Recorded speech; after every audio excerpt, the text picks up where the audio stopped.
যখন কোনো বান্দা সূরা ফাতিহার একটা করে আয়াত বলে আলহামদুলিল্লাহি রাব্বিল আলামিন, সঙ্গে সঙ্গে আল্লাহ জবাব দিয়ে বলেন হামিদানি আবদি, বান্দা তুই আমার প্রশংসা করলি। আর রহমানির রহিম যখন বলে আল্লাহ বলেন আসনা আলাইয়া আবদি। মালিক ইয়াউমিদ্দিন যখন বলে আল্লাহ বলেন মাজ্জাদানি আবদি।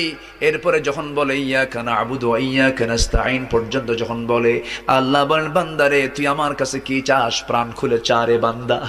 ইহদিনাস সিরাতাল মুস্তাকিম থেকে শুরু করে নিয়া ওয়ালাদ-দাল্লিন পর্যন্ত যখন বান্দা বলে তখন আল্লাহ বলেন বান্দা নামাজের মধ্যে এমন প্রেমের খেলা খেললি বান্দা, তুই যা চাইলি সব আমি আল্লাহ কবুল করলাম। ওই বান্দা যখন রুকুতে যায় আল্লাহ তখন অস্থির হন।